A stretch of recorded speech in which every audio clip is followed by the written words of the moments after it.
Hello students, welcome to our modern agriculture YouTube channel. तो आज की इस वीडियो में हम बात करेंगे जो आईजीकेवी सीईटी की जो कॉमन यूनिवर्सिटी एंट्रेंस टेस्ट होती है उसमें रैंक 1 आए ओमकार सर से। तो इस वीडियो में हम बात करेंगे कि आईजीकेवी सीईटी में टोटल कितने क्वेश्चंस आते हैं, क्या स्कॉलरशिप होती है, क्या फी स्ट्रक्चर होती है और ये कौन से मंथ में एग्जाम होती है, ये टोटल हम जानेंगे rank 1। My name is Omkar Yadav and I have completed my graduation in Indira Gandhi Krishi Vidyalaya, Raipur sub-campus, which is Pandit Krishnalal Shukla Horticulture Research Station, Rajnandgaon. Recently, I am pursuing my MSc in Fruit Science in Bihar Agriculture University, Sabor. तो अब आगे हम बात करना चाहते हैं कि जो आईजीकेवी सीईटी जो कॉमन एंट्रेंस टेस्ट होती है आईजीकेवी की, तो उसमें टोटल कितने क्वेश्चंस आते हैं, क्या पैटर्न होती है, क्या क्या उसमें सिलेबस पूछे जाते हैं और नंबर ऑफ क्वेश्चंस कितने होते हैं और निगेटिव मार्किंग्स क्या होती है उसके बाद। अगर बात किया जाए दीपम, एमएससी सीईटी जो कि इंदिरा गांधी कृषि विद्यालय जो कंडक्ट कराती है, उसमें टोटल 200 क्वेश्चन होते हैं। उस टोटल 200 क्वेश्चन में नेगेटिव मार्किंग नहीं होता। आपको जो है सॉल्व करने के लिए जो है उसमें आपको 2 घंटे का समय मिलेगा और ये जो पेपर होता है वो ओएमआर बेस्ड होता है। और अगर हम बात करें इसका प्रिपरेशन कैसे करें, तो प्रिपरेशन करने का सबसे बेस्ट तरीका है कि आपका जो फर्स्ट सेमेस्टर से लेकर के 8th सेमेस्टर आपने जितना ही पढ़ा है उसके रिगार्डिंग जो बुक आपने प्रेफर जो किया है उसको जो है अच्छे से पढ़िए और उसके हिसाब से जो है नोट बनाएं।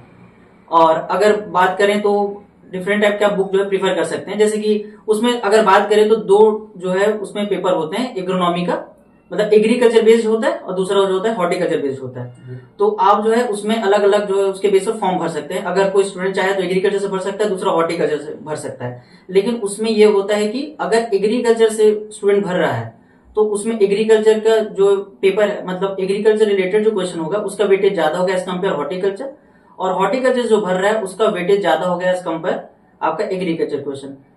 तो ऐसा है उसमें। तो अब बात कर लेते हैं कि क्या इसमें निगेटिव मार्किंग्स होती है। इसमें नहीं, नेगेटिव मार्किंग्स नहीं होती। इसमें आप जो है टोटल क्वेश्चन आपको अटेम्प्ट करना रहता है। तो अब बात करते हैं फी स्ट्रक्चर और स्कॉलरशिप की। इसमें जो फी स्ट्रक्चर जो होता है, जो फर्स्ट सेमेस्टर जो होता है इसमें वो होता है लगभग 11,720 होता है। लेकिन सेकेंड सेमेस्टर आते में मतलब सेकेंड सेमेस्टर वो जो है रिड्यूस हो जाता है, लगभग उसमें होता है आपका 10,720 जो है होता है इसमें। तो अब बात करते हैं स्कॉलरशिप की। जो आईजीकेवी सीईटी जो क्रैक करते हैं उन स्टूडेंट्स को कितनी स्कॉलरशिप मिलती है और कौन कौन सी कैटेगरी को मिलती है। इसमें जो अगर कैटेगरी की बात करें तो जो ओबीसी हो गए, एसटी एससी, इनको ही मिलती है। और जो हॉस्टलर जो होते हैं उसमें भी एसटी ओबीसी होने चाहिए, ऐसा जरूरी नहीं कि जनरल वाले।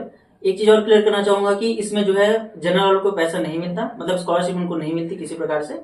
जो ओबीसी और जो हॉस्टल वाले होते हैं उनको मतलब जितना पैसा मिलता है उससे लगभग 4,000 उनको ज्यादा मिलता है। अगर हम बात करें स्कॉलरशिप की तो इसमें जो होता है सेंट्रल गवर्नमेंट और जो स्टेट गवर्नमेंट होता है वो दोनों ही प्रोवाइड करती है। जो आपका जो सेंट्रल जो गवर्नमेंट होती है वो आपको 17,000 देते हैं और जो 10,000 जो होता है वो स्टेट गवर्नमेंट जो प्रोवाइड करती है।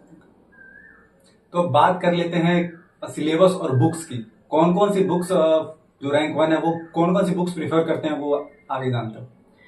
अगर बुक जो है सब अगर मैं बुक की बात करूं मतलब हॉर्टिकल्चर के लिए अगर बात करूं तो हॉर्टिकल्चर की सबसे बढ़िया बुक अगर मैं बात करूं तो वो सबसे बढ़िया है जितेंद्र सिंह की और हैंडबुक ऑफ हॉर्टिकल्चर। उसको मैंने अपने एमएससी एंट्री एग्जाम के समय जो है उसको पढ़ा था। उसके रिगार्डिंग मैंने नोट्स भी बनाए थे डिफरेंट टाइप्स के, जैसे फ्लोरिकल्चर हो गया, वेजिटेबल हो गया, पोस्ट हार्वेस्ट मैनेजमेंट हो गया, फ्रूट साइंस हो गया सबसे ज्यादा इसका। और मैंने फ्रूट साइंस को ज्यादा प्रेफर किया था क्योंकि कई बार जो उससे रिलेटेड बहुत ज्यादा क्वेश्चन जो है उसमें देखा गया है। और उसमें आपको आपका बेसिक जो है उसको मतलब आपका बेसिक जो है इसमें मजबूत होना चाहिए। इसके अलावा फ्लोरिकल्चर जो है कई बार डीपली पूछा जाता है, कुछ क्वेश्चन तो ऐसे रहते हैं जो आपको बुक में भी नहीं मिलते।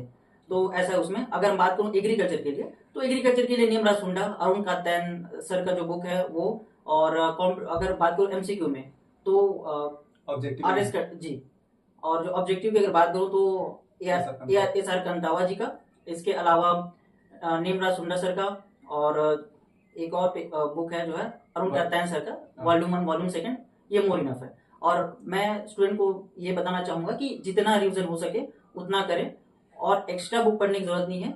इसके अलावा जितना उनका कॉन्सेप्ट क्लियर हो सके उतना बेटर है, क्योंकि हर एग्जाम में कॉन्सेप्ट होना आपका जरूरी है। आप कितना ही किसी चीज को रट के जाओगे, आप डेफिनेटली वहां पर जाते ही भूल जाओगे, क्योंकि आपके पास लिमिटेड टाइम रहता है। आपको 2 घंटे के अंदर उसमें जो है OMR शीट बेस्ड होता है हमारा IGKV-CET का, तो इसकी वजह से, और आपका अच्छे से अगर गोला वगैरह ये प्रॉपर सर्कल फुलफिल नहीं हुआ तो वो कैंसिल होने का पॉसिबिलिटी रहता है। इस वजह से जो है स्टूडेंट वहां पर स्ट्रेस में आ जाते हैं और गलती कर लेते हैं। लेकिन मैं चाहता हूँ कि जितना हो सके रिलैक्स माइंड से वहां करें और मैक्सिमम MCQ सॉल्व करें, वही बेटर होता है किसी भी कॉम्पिटिटिव एग्जाम की दृष्टि से अगर बात करें तो जो IGKV-CET की जो एंट्रेंस एग्जाम है उसके लिए जितनी भी बातें बताई गई हैं वो आप फॉलो करें, जिससे आपका जो MSc में CET एग्जाम क्रैक करना है तो ये सारी बातें आपको फॉलो करके आपको इसी रास्ते पे पढ़ना पड़ेगा, और ये जितनी भी किताबें सर ने बताई है उनको रेगुलरली रिवीजन करना पड़ेगा और ज्यादा से ज्यादा बार रिवाइज करना पड़ेगा। तो धन्यवाद इस वीडियो के लिए। चैनल को लाइक करें, सब्सक्राइब करें। धन्यवाद। Thank you so much.